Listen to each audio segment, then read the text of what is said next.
So here we are, episode 1. And so the only guest I thought of, and this is for a really good reason, it's if you weren't the first guest on the show, I know from my perspective, I'd never hear the end of it. It'd be going on for the rest of our friendship. Why wasn't I guest number 1? For those of you that don't know, which is probably a lot of people, this is Andreas Timm, a.k.a. the German, a.k.a. the worst thing to happen. Oh, no. What was it? The best thing to happen. No. You are what's wrong with skateboard. Yes, I've been told that. This has been said. Yes, this has been said to me by a 13-year-old girl. I was there. Yes, at the skate park. It made me think, made me rethink my life choices, that's for sure. Well, I think that kind of thing can only be good for you in that aspect where you kind of say, am I the worst thing? Am I what's wrong with skateboard? She also actually added that I'm the one thing that's absolutely horrible and not fun about skate parks. Well, I think for a lot of skate parks, the thing that's horrible and not fun is the design of the skate park. Yeah, I mean, everybody gets filtered into the same section, and I do see that being a problem, right? I come fast from one side to another and cross right through, and somebody's fucking around in the flat. And look, we had our dramas throughout the years, But you know what? It's, to me, it's a new problem, and it's a very first world problem, The complaints about the layout of a skate park, you and I growing up, like we're almost 10 years apart in age. However, skate parks are such a new thing in abundance anyway, that we both grew up in a time when there wasn't skate parks. There just wasn't any skate specific facility free to the public anywhere. Well, prefab at best, right? Sometimes those like dead end lanes, had like a little prefab thingy built, and they're calling me not fun about skating, right? Well, yeah. But it's a different time, where you used to like literally sit 2 hours on the train and go somewhere to skate a mini ramp with a massive hole in it. Absolutely. That was in Germany? Yes, that was in Germany, Mini ramps were far and few between, and skate parks were pretty much non-existent. Everything has closed down. We had some good stuff in the 80s, very little, but good few ramps. And by the time the 90s came around, it's just, we were pretty unwanted everywhere. The councils were kind of just... I think it started as unwanted, and that's for as far as Australia goes, from my experience, it started as an unwanted activity. And so you only found a skate park, like for me, I remember traveling to Alloa near Hurstville, and that was like a Mexican hat, donut bowl, whatever you want to call it. And it was only half of one. Yeah. So it tapered down at either end to like nothing to open up, because they just build these things and no drainage in them. So you'd have to have it open at one side so it'd drain out. But aside from that, there was like a couple of vert ramps, one of them being at Monavale, and the other one being Curl Park. Then there was like Olds Park, Hollies at one stage. That was other than backyard ramp, there was like free to play, open to anybody. So few facilities that I think it wasn't even worth calling those things skate facilities. Like it was a vert ramp here, a donut bowl there, and talking about 25 to 30 kilometers in between. But it was the best, right? It was the best. It was fantastic. We love to go there, hang out with friends, it's been all about the travel and the getting somewhere on a skateboard, really. Yeah, that's it. Getting from like A to B on a skateboard via trains and buses and everything else was kind of everything, because we're like kind of living on skateboards, right? So like it's nowadays, you just roll out, your car, with the perfect wheels to a perfect park, and you complain if it's not clean. Yeah, it's a different world, right? Like, why isn't the council cleaning this? Yeah. Well, why don't you have a broom in the car? We're definitely spoiled, like. I think we're not spoiled because we can still remember when there was no such thing as that. I think to a large degree. And it comes from not growing up with it. Like kids now, all they know is that. And so it's easy for them not to look back in history and go, oh, what do you mean this is only a new thing, because that's all they've known their whole life. Because it seems to me that kids have started now because there is a skate park near their house. It's not the other way around, You start skating and then you seek out a skate park. Yes, that's very true. Like it was by choice. Yeah, I remember the first time I spotted a skateboard somewhere, or like a guy with a skateboard with the Tony Hawk fringe and stuff. Whoa, okay, I want some of that. Yeah. Like, well, for me, it was at school, and I didn't fit in. So I had the situation where and this is really early to be hated by and hate a teacher. But I hated my teacher. I'm pretty sure she hated me. And like the shit back then in school, teachers would not get away with today. Even 20 years ago, they wouldn't get away with it. But like in the 80s, it was like teachers could do fucking whatever they wanted, right? So for me, it was 6 hours a day with someone I hated. Then the kids, I didn't get along with any of them. So we pretty much hated each other. And I didn't fit into the because it was cricket, footy, what else? Soccer was kind of big, and I kind of looked at that and went, well, that's all right. It looks like you kind of get left alone for a long period of time. But yeah, all that shit, it just didn't speak to me. But I saw, and there was nobody skating at my school. There was no such thing as a skateboarder. And I saw one dude cruising down, and he wasn't doing anything. He was just rolling. But he was like rolling through a crowd and just kind of weaving. And I was like, well, that looks more like what I want to do than anything else I've seen so far. Yeah. And I begged for a skateboard after that. And I finally got one. And as soon as I had a skateboard, that was it. Forget about it. It's like, leave all that other shit behind. Yeah, I totally agree. Like I was just so fascinated by just the concept of standing but moving.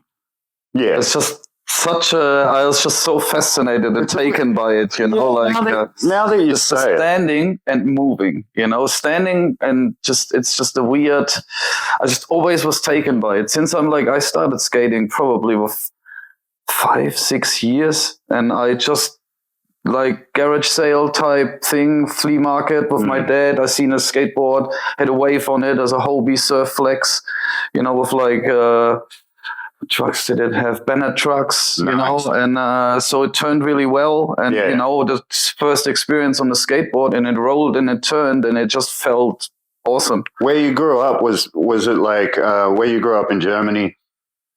Was it kind of like a larger city, so that it was largely concrete, and like you had your areas like your car parks and stuff like that? Or it was semi-large. I think it was like about 30,000. So it would be something like maybe, I don't know, like a little smaller than Newcastle or something. I don't know how many people Newcastle has. It's like 400,000. Well, a little smaller than Newcastle. No, but we had like undercover car parks from apartment blocks and stuff. So there was definitely, and we always had tar in Germany, nice tar streets that were pretty maintained. So like rolling around. Tar. Well, it was between that and then those old plaster stones, so it was like a mix. But it's just, I don't know. The day I got it, ever since then, I've like basically been limping.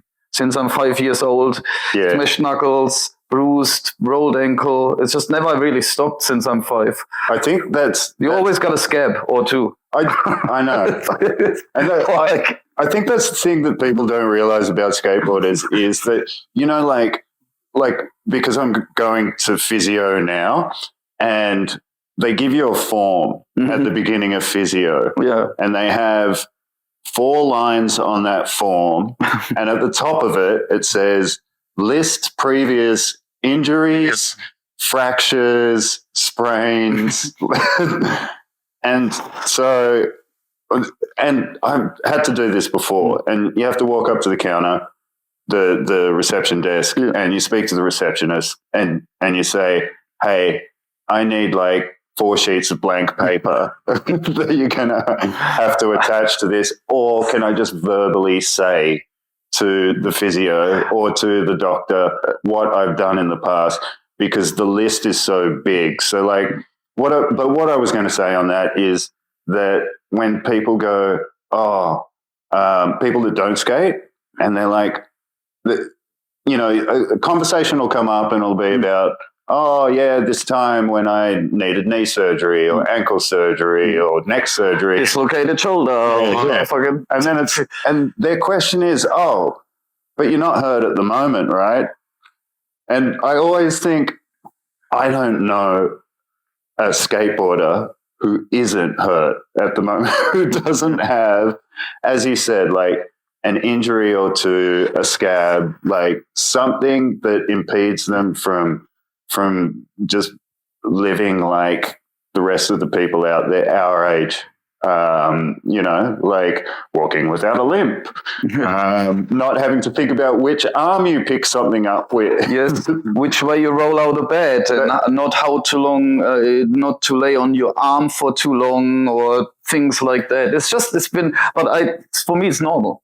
Yeah, like the daily struggle is normal, like getting in and out the car or something weirdly, or just hitting yourself on a doorknob or something. This is torture beyond belief. Like I just the amount of pain you go through to do like learn the tiniest grind on a curb, the amount of sacrifice you need to put in for that is insane, really. It's completely insane. But I do think that's what separates like a skateboarder from somebody who rides a skateboard, like, because you have so many people and they're like, I used to skate, but why'd you stop?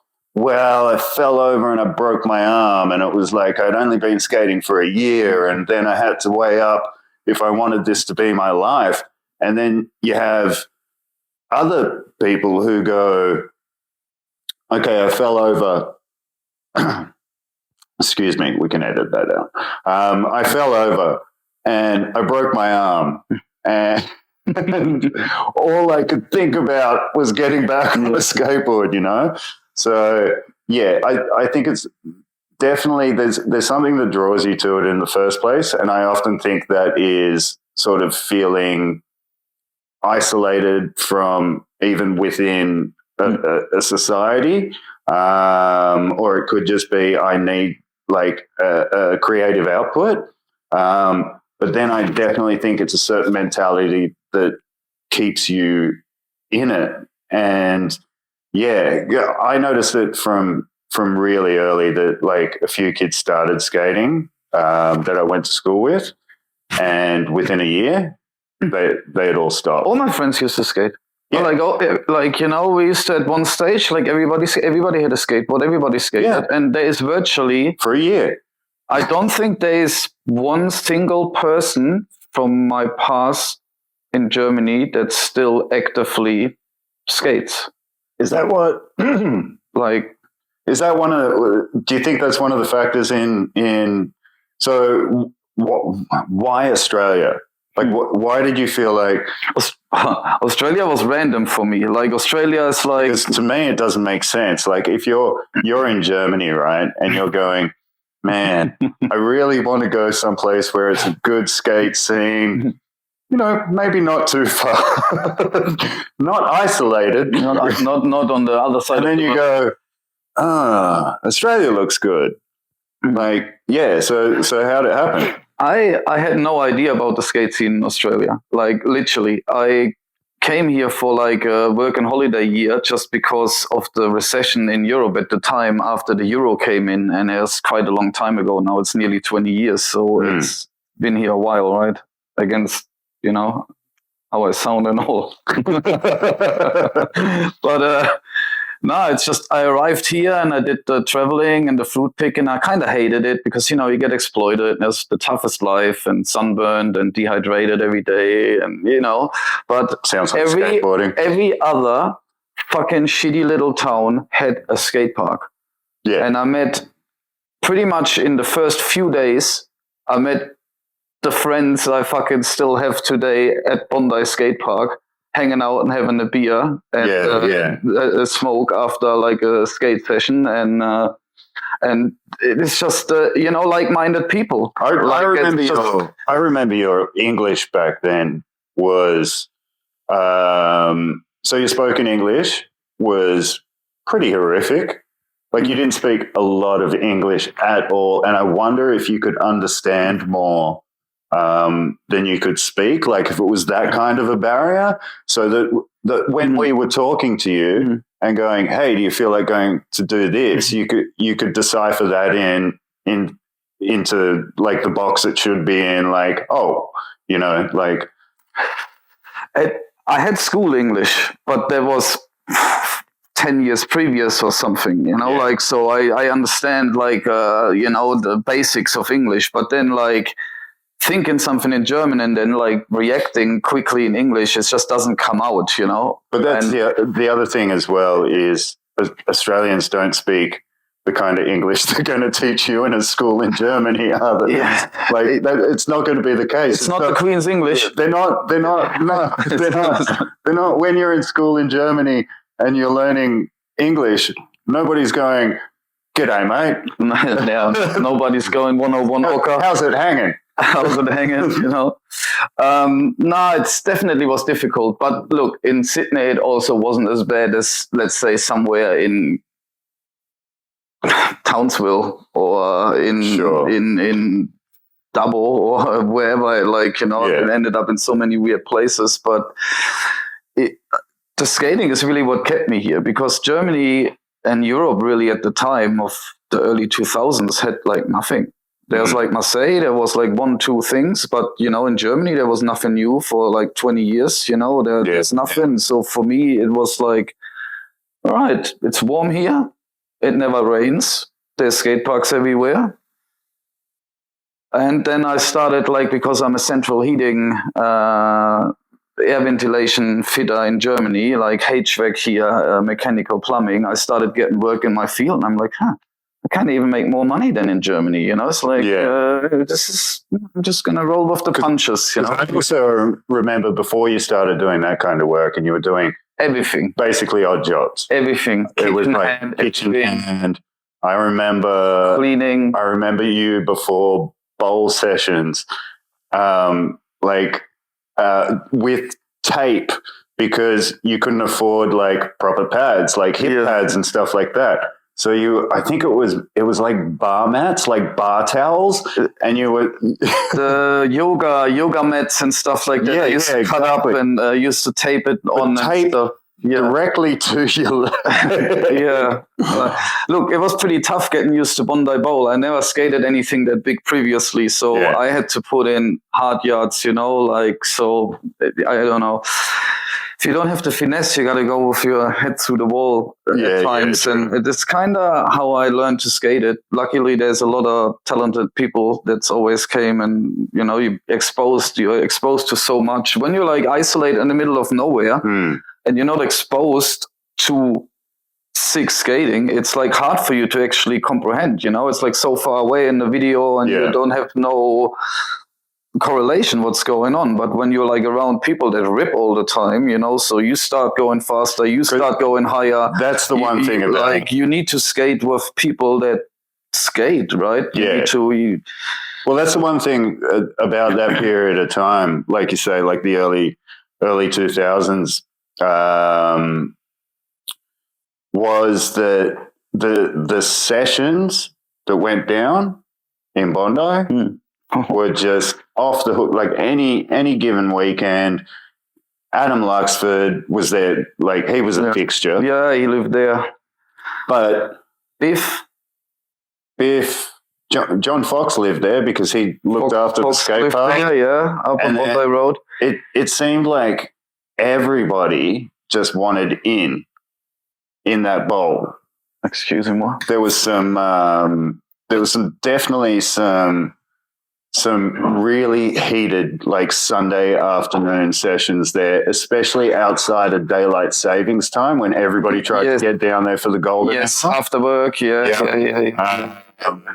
and I think that was a magical time for Bondi Skate Park and Australian skating, the international through fair, because it was just such a known spot worldwide. It's just on the skate map. If there's skater traveling worldwide to seek out stuff, Bondi would be one of the stops at one stage in the early 2000s. It's just any given, like, rippers from Italy, rippers from Spain, rippers from France, rippers like from everywhere, Canada, America, like Kiwis, like it's just insane the amount of people that came through there. Well, the Czechs. everybody, Tony Alva hanging out. Everybody is fucking down there, That's like, was there one person that we didn't have down there? Like maybe Dwayne Peters. No, on the top of my head, I don't think everybody else was there, right? I don't think he's allowed to fly. Well, there's that, But I mean that time kind of echoed like the time I remember, which was early 90s.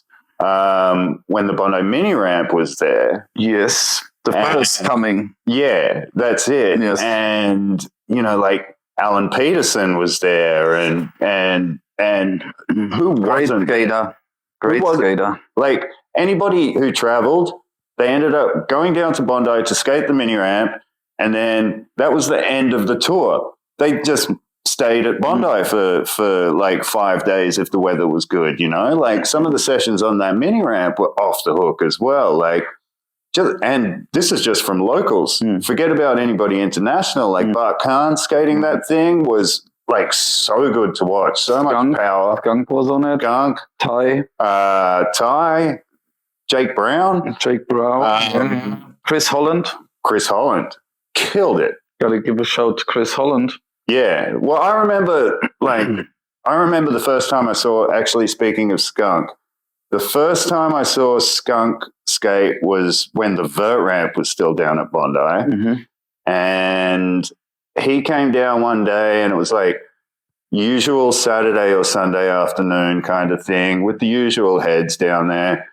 And Skunk was dropping in and trying kickflip, no grab to fakies on that. And this was like really early days for like street skating to be done on vert. Like everybody else is just trying to learn crooked cops, and this kid is just busting and not trying them like at coping high or like half the board above the coping, like 3-4 foot above the coping. There's a reason he's got to travel and get onto Etnies early-ish, for Australian skating. Waynos is another one of those super talented guys, I don't know what's going on with their feet. Yeah, there's look, I think I don't like to think of people as talented. I think, there's people that get stuff faster, but like those guys put in work. Yeah, that's It's like Ty Coling, everybody's like, I've known Ty Coling like a really long time. He's been working for all his tricks. I don't think none of them just came to be. I think he worked for everything pretty hard, That's it. But yeah, that Bondi scene back then, and then coming into when Bowl-A-Rama started. Speaking of Ty Coling, when he won the first one, the very first. Was it the one with Chris Sen on the cover, like on the flyer? Chris Sen was there too, right, on the first one? I don't think he was. I think he was there the second. The second one, I'm not sure. I'll have to do an episode with Ty. With Ty, yeah. Ty will clarify that, Find out exactly what happened there. And TNT and all those guys in the early Bowl-A-Ramas, man, that was hot. Well, that was after Ty won. Yeah. So, so the first one, no stand. It just seemed like it was just a group of people there just hanging out. But it was like, oh, no, this is a comp. Yeah. The first one didn't have any grandstands, and then it's like, okay, there's a lot of people. Seating, forget grandstand. Yeah, they didn't think it's going to blow up that much. I mean, how big did it, bro? Oh, my God. And it became a week and then became 2 weeks. And then next thing you know, Newcastle is involved. It grew into something that product I had never witnessed in skateboarding. For a competition, what started as a 3-hour contest, and then it, like you said, multiple stops. Wellington and New York had a Bowl-A-Rama as well at one stage, right? Yeah. It's just like really. I mean, look, and Spain, Basque Country. Shout out to Sasha for making that happen. Sasha Steinhorst, of course. Rest in peace, Sash. My God, bro. Blessed. The amount of shit I got to see, the amount of people I got to hang out with at Bowl-A-Rama and everything. I mean, that's not even if I would have inspired to from a country bumpkin town in Germany to meet my childhood heroes, it's just, you can't really put that in words, that shit, it's just so. That's what separates it from all the sports as well. I mean, people say it all the time, like the stupid, hey, can you play golf with Tiger Woods just because you play golf? Or, but with skateboarding, it's like that. It's like that because it's not just the comps, because all those people are in for the long run. They're in for the passion. You meet them at car parks, you meet them at skate parks, you need to meet them in the rain. And it's not like you don't just meet them on the $1 million court, right? No, I think a lot is that's because, from my perspective anyway, it just comes back to that the home for misfits, basically. Yeah. So all those people at some stage felt the same, like they didn't fit in. So they then became a part of a community. For me, it started as a really small community of 3 or 4 friends, and then we discovered that there were communities like our communities, all skateboarding, and then it turned into some city skates, starting in Martin Place, where I swear there was 50 kids, and would skate across the Harbour Bridge, skate North Sydney, skate back across the Harbour Bridge, hit spots till we got kicked out, that kind of thing. And that is in... I think anybody, it doesn't matter where they are in skateboarding, it came from that. Yeah. It came from that small community feeling, despite how much skateboarding has blown up now and the level of celebrity within skateboarding. It all started there.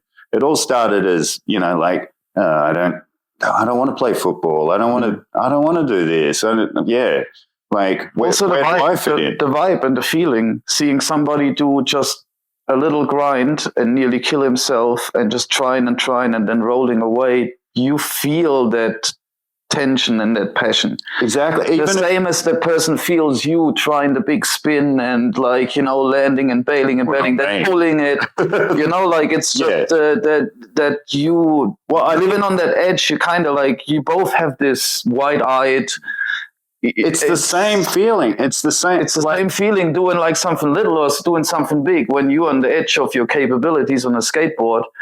Very true. But it's also, it communicates to each other. Like, for example, like everybody's seen like Tony Hawk going like screaming and yelling because some little kid has just done their first frontside grind, you know? Like, and he's as hyped as they are on it because he sees it as, you know, remember the first time I did a frontside grind? Like, yeah, it's such a good community that way. Yeah. That you just get hype. I had those moments at Bowl-A-Rama, dude, skunk yelling, me pulling off my tail slide, right? And everybody's like, what happened? That's it. Yeah, you do a backside tail slide. And it sounds like someone's just done the first 900. Yes, what happened? I'm skating again. What? No, that's you know, that's what I love about this. You know, and that's why also it breaks other boundaries. Like having actually semi-decent conversation with an 8 or 10-year-old and just having fun and skating with them, and just. Wow, he's, you know, so gutsy. And then next thing you know, he falls and he cries and he's like, oh, that's right. He's just a little kid. Yeah, it's like, but we are the same while we skate. You know, I don't like, you know, everybody's the same, girl, boy, old, young, you know, it's just, it's amazing about skating. It still is, even so all this blow up and stuff, it's very inclusive and very, apart from me, I'm the thing that's wrong about skateboarding, right? Yeah. Hey, inclusive, hey? It's interesting that the thing wrong with skateboarding feels good about skateboarding. You should feel real bad. You gotta be out the box, you know. Like you can't say, "Hey, skateboarding is just like going slow and using your small space." No, skateboarding is all of that, right? Skateboarding is the little, skateboarding is the big, skateboarding is the rough, the smooth. Except for pressure flips. I don't mind a pressure flip. It depends on the context and how you do it, you know, and what the board looks like. You know, if it's a big egg with tiny wheels, you know, you gotta whack one out, you know. I guess, you know, it has its place, really. The first hard flip. You know what? Sort of pressure-y. Yeah. Oh, day one's yes. first one. Very pressure-y. Front foot catch and all. That was, yeah. I know, man. Did the board bounce off the ground? I think it did. Yeah.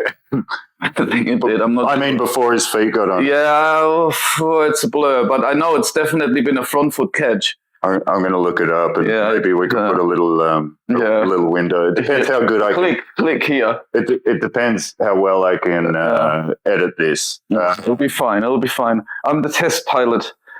Yeah, and you know what you were saying about having a conversation with a little kid and having that level ground is kind of, it's why I wanted to do this, because I think skateboarders, my friends and everybody I've met within skateboarding all have such different stories, because it does come back to it welcomes everybody, right? Doesn't matter race, color, creed, what walk of life, what your background is. What walk of life, bro? The fireman Rob hangs out with the fucking junkie and the kid and the homeless and the hippie. I mean, like what? Like, and serious. And at that point, you are all level. We're all the same. All absolutely level. And none of us can relate of anything we do in private lives, you know, like apart from skating. It's like so bizarre, you know. He's like a rock and roller. I'm a DJ. He's like you know, nobody can under normal circumstances we would never talk to each other ever. No, that's like but when it comes to having that in your, even if it's in your background, you know, you grew up skateboarding, for whatever reason you stopped.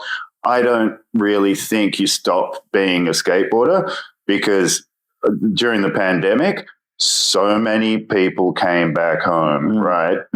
So many people went, well, I'm going to start skating again. And I think if it goes through your head because you look at the world different. Once you start skating, you look at the world different. You pick out like little spots that nobody else is looking at. Like I get to the top of a set of stairs, and I do this at every set of stairs. I look behind to see like what the run-up's like. I did it this morning. At the fucking bay run. Is there a crack there? Perfect run up, perfect run off. I did it this morning, bro. 4 kings. If anybody's interested, king flat, really awesome, picturesque background. Get in touch. Yeah, I checked one out this morning. I'll put your gutsy people only. I'll put your Instagram on the bottom of the screen. You can hit Andreas up for a pin. No dick pics, please. I don't know. Why not? But so recently, let's get on to recent times, because you're getting to that level of the beer. Recent times that we've got to start talking about more recent times, and how is skateboarding now as a 40-year-old? How old are you now? 42. As a 42-year-old, correction. I'm young. Yeah. Feel young. The young guy. I'm always the young guy everywhere. My whole life. It's kind of fucked. Well, I used to be. I'm the young guy. I'm the young guy. You know? I grew up skating like everybody was 3 or 4 years older, and then I took a nap, and now I'm 20 years old. Yeah, it's bizarre. But yeah, so as a 42-year-old, I'm not going to say that your skills are diminishing, but I find for myself they're shifting. They change. They're shifting. Your skill set shifts. You know, I mean, you have to stay tuned. You know, like it's everybody that skates knows. You don't skate, you get rusty. And look, are you skating much at the moment? I started picking up again. I've been partying a little bit lately, you know. That's my other life that's going on. You and Jakey. Yeah, me and but yeah, I had a foot problem for most of last year. Oh yeah, that's right. Plantar fasciitis. And yeah, so it's getting better now. So what's that thing? That's when your foot's trying to... Yeah, it's the tendon between the toes and the heel. What's it called again? Plantar fasciitis. Google it. Maybe. Yeah. So yeah, it's basically there's a tear in it, and you know, like at nighttime, you when you relax your foot, sort of the tendon shortens and relaxes, and then every morning when you get up, it kind of will tear. So it's really shitty to heal. You know, you can put a sock on to keep your foot straight, but I did a lot of physio, acupuncture, rolling the thing, and now wearing Converse Pros. Now you, Now I'm back. Yeah. Does it bother you? Not anymore. Not anymore. Wearing Converse. Just joking. Well, you know, it should bother me because it was like my whole life I thought this is the worst shoe in the world, and it's been... I grew up wearing those. Yeah, I know. And you know how horrible they are then. I know how horrible, like, the old Chuck Taylors that were made just for people to wear on the street would be. Fashion shoes. Yeah, exactly. I know how horrible those would be to try and skate into. Are they owned by Nike? Yes. Because I think that those got like Nike insoles and shit like that. So it's like different. They look like a normal shoe, but they are like inside, they're like a space boot. Luna something. Space boot, see? There you go. Yeah. That's what it feels like. Luna. No, like I'm pretty happy on those, you know. If I'm not like, you know, the one of choice probably would be Lakai, I guess. But you know, beggars can't be choosers. I'm like happy with them at the moment, and I'm super happy that I'm back. So like back to skating, I'm like slowly getting back into it. Impact, like I don't want to do too much street skating and ollieing and flat and banks and stuff. I'm like better on the bowls and shit where I can step off a bit smoother and not... Been skating Meadowbank, right? Yeah, I've been skating Meadowbank a little bit and also a little bit mini around the corner. I live near Glebe, so you know it's like the mini there, and just stay tuned. Yeah. It's winter, it's hard getting motivated, but fuck. You know, I do a lot of skating with the roller skater girls, so they keep me motivated. They're like, come this, and I'm like, oh god, where fucking, you know.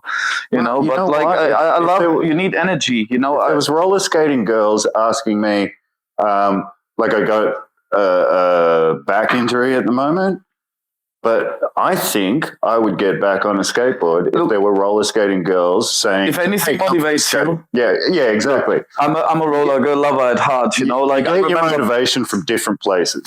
back childhood days, you know, skateboarding, roller skater girls, you know, like somewhat, yeah. That's feels all right. Feels all right. It's good having them around. Did that have roller skating in it? I think it did, but a lot of stuff had back in the 80s. Was there not like this Starlight Express? I remember going to, and I can't remember if it was with school or it was during school holidays. There was like a roller rink where they had like roller disco when I can't even remember. I couldn't tell you how old I was. The roller rink, that's where I met my first love. Oh. Yes. Yeah. So I have a thing, for roller skaters. Well, yeah, I think your first love is always going to influence your life. And look, it just feels familiar, like... I'm really waiting for my first love to influence. I haven't said that. Just on a side note, I was married to a roller girl, so not anymore. So it's it's not always ends up being what you think it. During that shit time, like when you were getting divorced and it was all fucking terrible. I don't want to it was all right, actually. It was a blessing. yeah, but you had other shit going on. No, always, that's life, right? No, but I mean, I don't really want to force you into having a conversation about it, but you had other really hard shit going on in your personal life. Did you find, were you skating much then, first of all? Look, it's really I don't beat around the bush and shit. Like my parents passed away and I get divorced and a lot of stuff piles up. And, I was in a pretty dark place there for a while, and it's super hard getting out of that hole by yourself and motivating yourself to go and do stuff. But every time I skate and I come home, I'll just have this, you kind of release some of this negative energy, you just wear yourself out. People get it from exercise, people get it from doing push-ups and other crap, like you do a bit of exercise, it's actually really good for you. And I listen to a lot of Huberman podcast and, watch his shorts on Instagram and read. I subscribe to his newsletter. There's a lot of useful information in there. And it all boils down to that. But I can't find the same feeling in anything else but skateboard. And I tried it with drugs. I tried it with alcohol, with women. I could not find the same level of I don't know if it's release as much as it's adrenaline. It's the adrenaline when you are like, okay, now I'm going to get hurt, but then you don't. And you just get this little, you startle yourself like this little bit, and it just gives you this shock. We're just adrenaline junkies. We're like the people that are the skydivers. They must be like it. They're bathing in it, bro. Yeah. It's like, that's true. 3 minutes of, 3 minutes what we get like a split second of, bro. Yeah. They're like beef junkies. I can't imagine that. I'm scared of heights. I'm not getting in. I never done it. You know what? I'll get in a skydiving plane, but in my head, I know that plane is going to land all by itself. And so I see no reason to fucking jump out of it. Like, it doesn't make sense. But now that you say that, just thinking of it, I think gives me a little bit of a rush, If I never done it, I think I'll gotta do it, I mean, look, makes sense. We're fucking adrenaline junkies. And if nothing else, more than bungee jumping, that feels like you just rip your spinal cord out. That could be good for my back. The Predator. Oh yeah, bungee jumping. Yeah. Like, I don't know about that. One of the Mortal Kombat. Yes, the finishing move. Yeah. Woof. Bungee jumping. No, I'd never been drawn to anything else. I don't think I needed it because I always called it. Okay, so I didn't always call it, and like these days, I'm taking better care of myself through practices like meditation and so on. So, but I always referred to skating as Oh, meditation. Yes, street yoga. I call it personally. Yeah. Street yoga. Well, You're in the gutter. you do spend a lot of time on the ground. Street yoga. It's good for you. But yeah, I always I thought about it as meditation before I really knew what meditation was.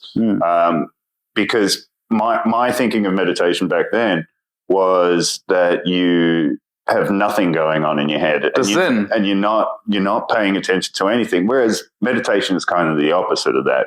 You're focusing on certain things and just letting you're breathing, and then you yeah. But yeah, that's that thing. Like everybody talks about it. Million skateboarders been interviewed, and they're talking about this.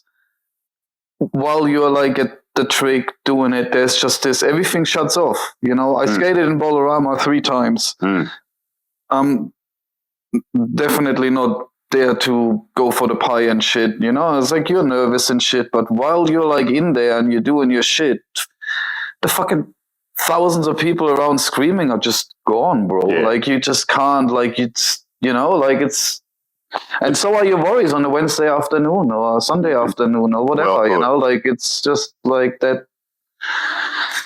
Yeah, Zen moment. You got like little Zen driplets, between tricks, like it's nice. It's addictive, like it little spurt of Zen. Yeah, and then you boom, you slap on the ground, you wake up. I love that. I love that. See, that's always my. I don't know about you, but so in the last, I think I've had more breaks in skating in the last 2.5 years from different things. Like I broke my ribs. What else did I do? I did something else. Oh, my hip surgery. And now my back, and it's the neck before that. That's, how long ago that is? Like when I broke my neck is now, it's almost 12 years ago. What? Yeah. Fuck, dude, it feels like a few years, bro. I know, I had to look it up because of what's going on with my years, man. Yeah. Fuck hell, bro. Dude, man. Fuck. But I just can't. Yeah. That's how long we've known each other, because we had already known each other for years. We did before all the pool and shit. Before that, like, we did all the pools, Before we did all the curbs, we did all the pools, We like always did the fucking dirty missions. We don't like easy spots. They gotta be fucked. Otherwise, we won't turn up. Yeah, that's it.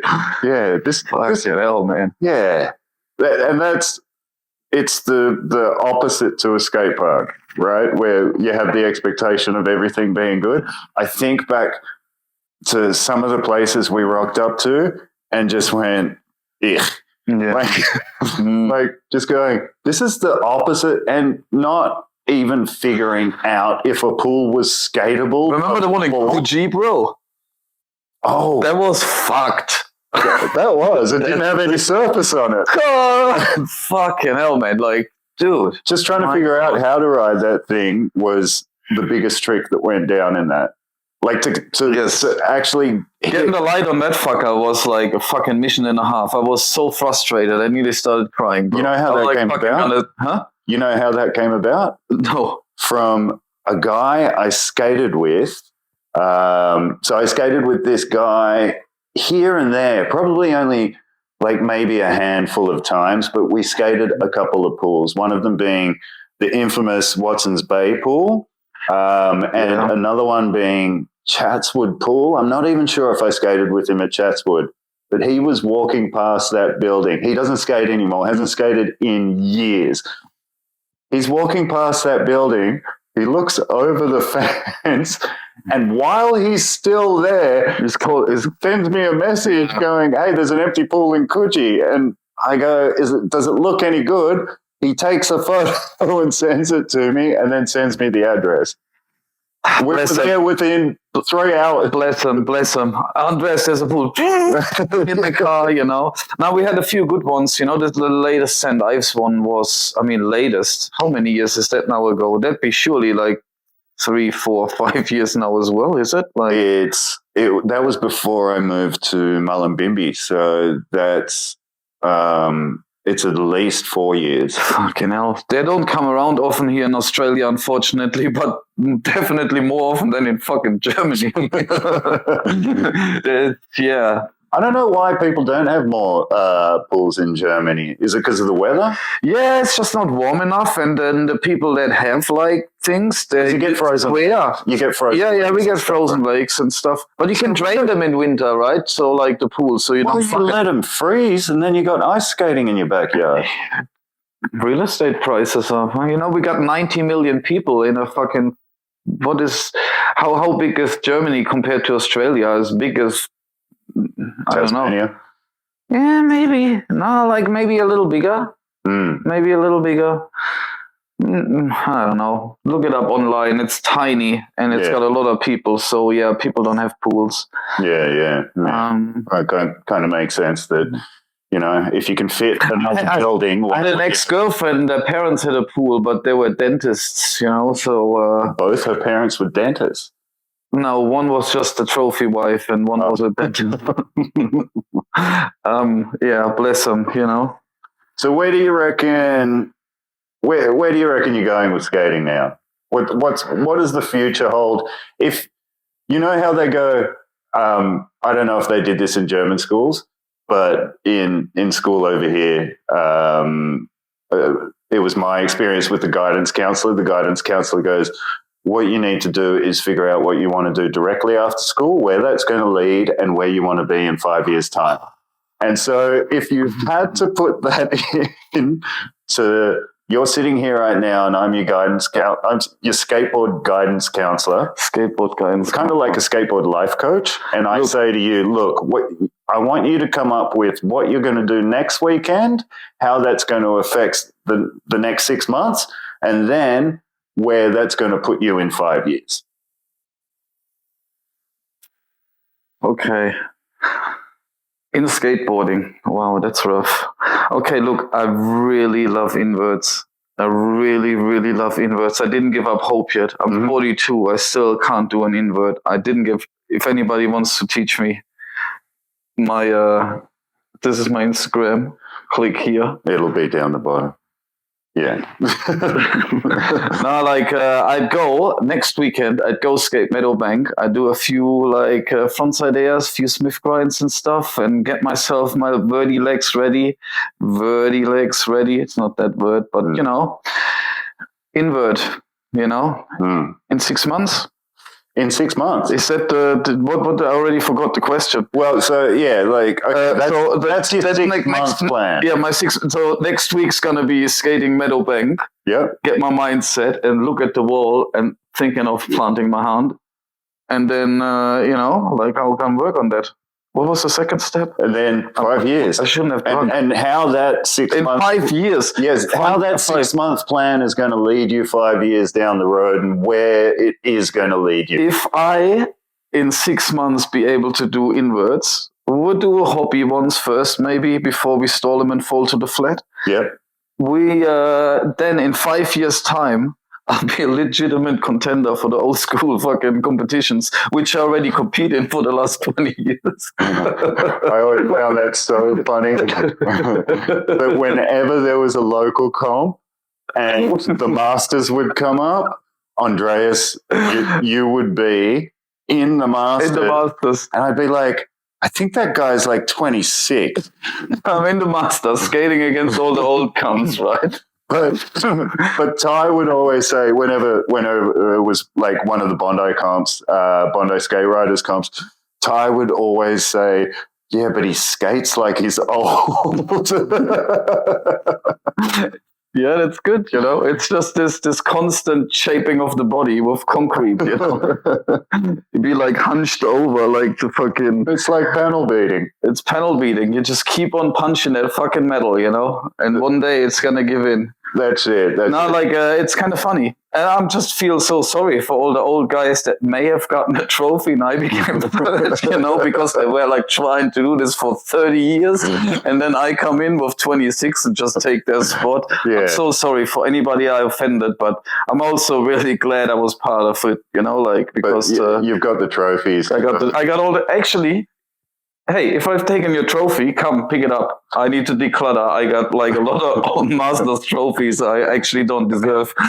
So yeah, if you I guess if you think you're unfairly treated. Yes, if you think you should have gotten that trophy, but it went to me. Andreas Timm. Yes. Yeah. My Insta, get in touch. Look I him still up. got him. I think let's wrap there. It's been a pleasure, buddy. Awesome, bro. Thanks for having me. Hey. Hey, I feel privileged to be in early. Like, you know. Yep, season 1, episode 1, Andreas Timm. What's next? Inverts.